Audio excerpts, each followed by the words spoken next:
अस्सलाम वालेकुम वरहमतुल्लाहि वबरकातुहू। ਤੁਹਾਡੀ ਭੈਣ ਜਬੀਨ ਸੰਧੂ ਲਿਆਕਤਪੁਰ ਜ਼ਿਲ੍ਹਾ ਰਹੀਮ ਯਾਰ ਖਾਨ ਤੋਂ ਦੋ ਰੈਸਪੀਆਂ ਲੈ ਕੇ ਤੁਹਾਡੀ ਖਿਦਮਤ ਵਿੱਚ ਹਾਜ਼ਰ ਹਾਂ। ਤਬੀਅਤ ਠੀਕ ਨਹੀਂ, ਤਬੀਅਤ ਬਹੁਤ ਜ਼ਿਆਦਾ ਖ਼ਰਾਬ ਆ। ਅਸਥਮਾ ਦਾ ਅਟੈਕ ਹੋਇਆ, ਸਾਂਸ ਫੁੱਲ ਜਾਂਦੀ, ਗੱਲ ਨਹੀਂ ਕਰ ਹੁੰਦੀ। ਫਿਰ ਬਹੁਤ ਸਾਰੇ ਭੈਣ ਭਰਾ ਕਮੈਂਟ ਕਰਦੇ ਆ, ਬਾਜੀ ਤੁਸੀਂ ਕਿੱਥੇ ਹੋ। ਮੈਂ ਸਟੇਟਸ ਵੀ ਲਾਇਆ ਸੀ ਕਿ ਮੇਰੀ ਤਬੀਅਤ ਠੀਕ ਨਹੀਂ ਫੇਸਬੁੱਕ 'ਤੇ। ਤੁਹਾਡੀ ਬਹੁਤ ਸ਼ੁਕਰੀਆ, ਬਹੁਤ ਸਾਰੇ ਭੈਣ ਭਰਾਵਾਂ ਨੇ ਦੁਆਵਾਂ ਦਿੱਤੀਆਂ ਸਿਹਤ ਤੰਦਰੁਸਤੀ ਦੀਆਂ। ਤਾਂ ਪਤਾ ਨਹੀਂ ਤੁਹਾਡੀਆਂ ਦੁਆਵਾਂ ਦੇ ਤੁਫੈਲ ਹੀ ਅੱਲਾ ਪਾਕ ਮੈਨੂੰ ਸਿਹਤ ਦੇ ਦਿੰਦਾ ਹਰ ਦਫਾ, ਮਗਰ ਮੇਰਾ ਹਾਲ ਬਹੁਤ ਬੁਰਾ ਹੋਇਆ। ਬੁਖਾਰ ਹਾਲੇ ਵੀ ਹੈ। ਕੁਛ ਮੌਸਮ ਦੀ ਤਬਦੀਲੀ ਆ, ਕੁਛ ਜਨਾਬ ਸਰਦੀ ਬਹੁਤ ਜ਼ਿਆਦਾ ਸੀ ਪਿਛਲੇ ਦਿਨੋਂ। ਹੁਣ ਤਾਂ ਅਲਹਮਦੁਲਿਲਾ ਅੱਜ ਲਿਆਕਤਪੁਰ ਬਾਰਿਸ਼ ਹੋ ਰਹੀ ਆ, ਹਲਕੀ ਹਲਕੀ ਬਾਰਿਸ਼ ਸ਼ਾਮੀ ਹੋਈ ਆ, ਹਾਲੇ ਵੀ ਹੋ ਰਹੀ ਆ।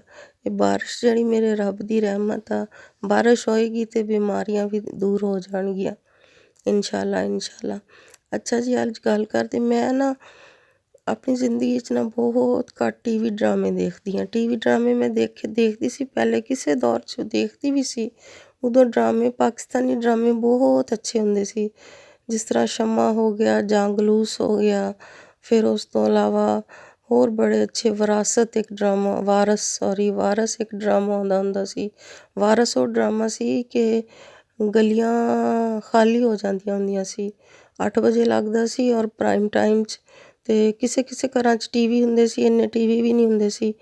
ਲੋਕ ਹੋਟਲਾਂ 'ਤੇ ਜਾ ਕੇ ਬੈਠ ਕੇ ਦੇਖਦੇ ਹੁੰਦੇ ਸੀ। ਬਹੁਤ ਅੱਛੇ ਟੀਵੀ ਡਰਾਮੇ ਹੁੰਦੇ ਸੀ, ਉਹਨਾਂ 'ਚ ਇੱਕ ਸਬਕ ਵੀ ਹੁੰਦਾ ਸੀ। ਅੱਜ ਕੱਲ੍ਹ ਟੀਵੀ ਡਰਾਮਿਆਂ ਵਿੱਚ ਲਿਚਰਬਾਜ਼ੀ, ਫਿਰ ਬਸ ਨਹੀਂ ਦੇਖਣ ਦੇ ਕਾਬਲ ਰਹੇ। ਫਿਰ ਵੀ ਕੋਈ ਐਸਾ ਡਰਾਮਾ ਹੁੰਦਾ ਜਿਹੜਾ ਕਿ ਬਹੁਤ ਅੱਛਾ, ਹਾਲੇ ਵੀ ਬਣਦੇ, ਲੋਕ ਮਿਹਨਤ ਕਰਦੇ, ਅਦਾਕਾਰ ਮਿਹਨਤ ਕਰਦੇ ਆ, ਪ੍ਰੋਡਿਊਸਰ, ਪੂਰੀ ਇੱਕ ਟੀਮ ਜਿਹੜੀ ਹੁੰਦੀ ਨਾ ਉਹ ਮਿਹਨਤ ਕਰਦੀ ਆ। ਅੱਜ ਕੱਲ੍ਹ ਮੈਂ ਇੱਕ ਡਰਾਮਾ ਦੇਖ ਰਹੀ ਹਾਂ, ਜਾਨੇ ਜਹਾਂ। ਅੱਜ ਉਹਦੀ ਮੇਰਾ ਖਿਆਲ ਆ ਕਿ 12ਵੀਂ ਕਿਸ਼ਤ ਆਏਗੀ। ਦੇਖੂੰਗੀ ਇਨਸ਼ਾ ਅੱਲਾ, ਹੁਣ ਫਾਰਗ ਹੋ ਕੇ ਦੇਖੂੰਗੀ। ਅੱਛੀ ਸਟੋਰੀ ਆ, ਅੱਛੀ ਕਹਾਣੀ ਆ, ਮੁਆਸ਼ਰੇ ਦੇ ਕਰੀਬ ਆ। ਜੋ ਕੁਛ ਮੁਆਸ਼ਰੇ 'ਚ ਹੋ ਰਿਹਾ, ਦੇਖੋ ਜੀ, ਡਰਾਮੇ, ਕਹਾਣੀਆਂ, ਹਰ ਚੀਜ਼ ਇਹ ਜੋ ਸਾਡੇ ਮੁਆਸ਼ਰੇ 'ਚ ਹੋ ਰਿਹਾ ਉਹਦੇ ਹੀ ਬਣਦੇ ਆ ਨਾ। ਕੋਈ ਬਾਹਰੋਂ ਤੇ ਆ ਕੇ ਕਹਾਣੀਆਂ ਬਣਾ ਨਹੀਂ ਸਕਦੇ। ਇੱਕ ਮਿੰਟ, ਸੌਰੀ ਜੀ, ਪਿਆਸ ਲੱਗ ਰਹੀ ਆ।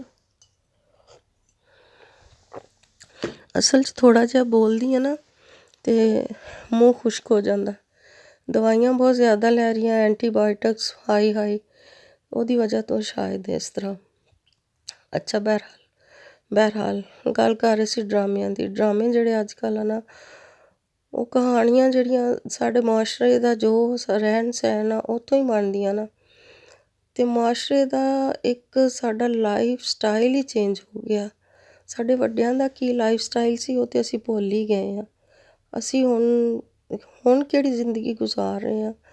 ਦੇਖੋ ਜੀ, ਹੁਣ ਜੋ ਸਾਡੇ ਕੋਲ ਸਹੂਲਤਾਂ, ਏਸੀ ਆ, ਗੱਡੀਆਂ, ਕਾਰਾਂ, ਸਾਡੇ ਘਰ ਇੰਨੇ ਅੱਛੇ ਆ, ਅਲਹਮਦੁਲਿਲਾ। ਮੈਂ ਕਹਿੰਦੀ ਹਾਂ ਜਿਹੜੇ ਮੁਗਲਿਆ ਦੌਰ ਦੇ ਜਾਂ ਪਿਛਲੇ ਬਾਦਸ਼ਾਹ ਫਿਰੌਨ, ਨਮਰੂਦ ਗੁਜ਼ਰੇ ਆ, ਉਹਨਾਂ ਨੇ ਵੀ ਇਹੋ ਜਿਹੀਆਂ ਜ਼ਿੰਦਗੀਆਂ ਨਹੀਂ ਗੁਜ਼ਾਰੀਆਂ। ਹਾਲਾਂਕਿ ਬੇਬਹਾ ਸੋਨਾ ਪੈਸਾ ਹਰ ਚੀਜ਼ ਸੀ, ਮਗਰ ਉਹਨਾਂ ਕੋਲ ਉਹ ਸਹੂਲਤਾਂ ਨਹੀਂ ਸੀ ਜੋ ਸਾਡੇ ਕੋਲ ਆ ਹੁਣ। ਉਹ ਵਿਚਾਰੇ, ਮੈਂ ਕਦੀ ਕਦੀ ਸੋਚਦੀ ਹੁੰਦੀ ਹਾਂ, ਵਿਚਾਰੇ ਜਿਹੜੇ ਮੋਰ ਦੇ ਪੰਖਾਂ ਨਾਲ ਹਵਾ ਦਿੰਦੇ ਸੀ ਬਾਦਸ਼ਾਹ ਨੂੰ, ਉਹ ਕੀ ਹਵਾ ਹੁੰਦੀ ਹੋਏਗੀ ਜੋ ਸਾਡੇ ਏਸੀ ਦੀ ਹਵਾ, ਜੋ ਸਾਡੇ ਏਸੀ 16 ਗ੍ਰੇਡ 'ਤੇ ਸਾਡਾ ਰੂਮ ਟੈਂਪਰੇਚਰ ਲੈ ਆਉਂਦੇ ਆ, ਉਹ ਤਾਂ ਨਹੀਂ ਕਰ ਸਕਦੇ ਹੋਣਗੇ। ਮਗਰ ਉਹ ਲੋਕ ਫਿਰ ਇਸ ਤਰ੍ਹਾਂ ਕਰਦੇ ਸੀ ਕਿ ਉਹ ਲੋਕ ਫਿਰ ਠੰਡੇ ਇਲਾਕਿਆਂ 'ਚ ਸ਼ਿਫਟ ਕਰ ਜਾਂਦੇ ਸੀ। ਜਦੋਂ ਗਰਮੀ ਆਉਂਦੀ ਸੀ ਠੰਡੇ ਇਲਾਕਿਆਂ 'ਚ ਸ਼ਿਫਟ ਕਰ ਜਾਣਾ, ਜਦੋਂ ਸਰਦੀ ਆਉਣੀ ਉਦੋਂ ਉਹਨਾਂ ਨੇ ਦੂਸਰੇ ਨੋਰਮਲ ਇਲਾਕੇ ਜਿਹੜੇ ਜਿੱਥੇ ਨੋਰਮਲ ਵੈਦਰ ਹੁੰਦਾ ਸੀ ਉੱਥੇ ਸ਼ਿਫਟ ਕਰ ਜਾਣਾ। ਬਹਰਹਾਲ ਹਰ ਦੌਰ ਦਾ, ਹਰ ਟਾਈਮ ਦਾ ਆਪਣਾ ਆਪਣਾ ਲਾਈਫ ਸਟਾਈਲ ਆ। ਅਤੇ ਮੈਂ ਨਾ ਹਮੇਸ਼ਾ ਹੀ ਇਹ ਸੋਚਦੀ ਹੁੰਦੀ ਹਾਂ ਕਿ ਅਸੀਂ ਕੀ ਜ਼ਿੰਦਗੀ ਗੁਜ਼ਾਰ ਰਹੇ ਹਾਂ ਜੀ। ਦੇਖੋ, ਇੱਕ ਛੋਟੀ ਜਿਹੀ ਹੋਰ ਗੱਲ ਕਰੂੰਗੀ ਕਿ ਅਸੀਂ ਪਤਾ ਨਹੀਂ ਕਿਉਂ ਨਮਾਜ਼ ਦੇ ਪਾਬੰਦ ਨਹੀਂ ਰਹੇ। ਸਾਨੂੰ ਸੁਬਾਹ ਉੱਠਣਾ ਜਿਹੜਾ ਨਾ ਨਮਾਜ਼ ਵਾਸਤੇ, ਮੈਂ ਕੱਲ੍ਹ ਵੀ ਇੱਕ ਗੱਲ ਲਿਖੀ ਸੀ ਕਿ ਸਭ ਤੋਂ ਭਾਰੀ ਜਿਹੜਾ ਨਾ ਵਜ਼ਨ, ਉਹ ਕੋਈ ਵਜ਼ਨ ਚੁੱਕਣਾ ਨਹੀਂ ਹੁੰਦਾ। ਸਭ ਤੋਂ ਭਾਰੀ ਵਜ਼ਨ ਚੁੱਕਣਾ ਹੁੰਦਾ ਗਰਮ ਬਿਸਤਰ ਦੀ, ਤੁਹਾਡਾ ਗਰਮ ਕੰਬਲ ਜਿਹੜਾ ਨਾ ਉਹਨੂੰ ਚੁੱਕ ਕੇ ਸਾਈਡ 'ਤੇ ਕਰਕੇ ਅਤੇ ਉੱਠ ਕੇ ਵਜ਼ੂ ਕਰਕੇ ਅਤੇ ਫਜਰ ਦੀ ਨਮਾਜ਼ ਪੜ੍ਹਨੀ। ਫਜਰ ਦੀਆਂ ਜਿਹੜੀਆਂ 2 ਸੁੰਨਤਾਂ ਉਹ ਦੁਨੀਆ ਉਹ ਮਾਫੀਹਾ ਤੋਂ ਹਰ ਚੀਜ਼ ਤੋਂ ਅੱਲਾਹ ਤਾਲਾ ਨੇ ਫਰਮਾਇਆ ਬਿਹਤਰ ਆ, ਨਬੀ ਸੱਲੱਲਾਹੁ ਅਲੈहि ਵਸੱਲਮ ਨੇ ਫਰਮਾਇਆ। ਸਿਰਫ 2 ਸੁੰਨਤਾਂ ਅਤੇ 2 ਫਰਜ਼ ਆ, ਸਾਡੇ ਲਈ ਉਹ ਇੰਨੇ ਮੁਸ਼ਕਿਲ ਭਾਰੀ ਆ ਨਾ ਉੱਠ ਕੇ ਪੜ੍ਹਨਾ ਗਰਮ ਬਿਸਤਰ 'ਚੋਂ, ਮਗਰ ਜੀ ਉਹੀ ਜਿਹੜਾ ਹੈ ਨਾ ਉਹੀ ਸਾਡੇ ਕੰਮ ਆਉਣਾ, ਉਸ ਤੋਂ ਇਲਾਵਾ ਕੁਛ ਨਹੀਂ। ਅਤੇ ਬਸ ਇਹਦੇ ਨਾਲ ਹੀ ਅੱਜ ਕੋਈ ਮੁਖਤਸਰ ਜਿਹੀ ਗੱਲ ਸੀ, ਇਹਦੇ ਨਾਲ ਹੀ ਅੱਜ ਦੀ ਗੱਲ ਖ਼ਤਮ ਕਰਦੇ ਹਾਂ। ਅਤੇ ਹਮੇਸ਼ਾ ਦੀ ਤਰ੍ਹਾਂ ਮੇਰੀ ਰਿਕੁਐਸਟ ਆ, ਮੇਰੇ ਕੋਲ ਬੋਲਿਆ ਨਹੀਂ ਇੰਨਾ ਜਾਂਦਾ, ਰਿਕੁਐਸਟ ਆ ਮੇਰੇ ਚੈਨਲ ਨੂੰ ਸਬਸਕ੍ਰਾਈਬ ਕਰੋ, ਲਾਈਕ ਕਰੋ ਅਤੇ ਸ਼ੇਅਰ ਕਰ ਦਿਆ ਕਰੋ ਮੇਰੀਆਂ ਵੀਡੀਓਜ਼। ਬਹੁਤ ਸ਼ੁਕਰੀਆ ਤੁਹਾਡਾ। ਆਪਣੇ ਆਪਣੇ ਘਰਾਂ 'ਚ ਖੁਸ਼ ਆਬਾਦ ਰਹੋ, ਅੱਲਾਹ ਤੁਹਾਨੂੰ ਖੁਸ਼ ਰੱਖੇ, ਆਪਣੇ ਬੱਚਿਆਂ ਦੀਆਂ ਖੁਸ਼ੀਆਂ ਦਿਖਾਏ। ਅੱਲਾਹ ਹਾਫਿਜ਼।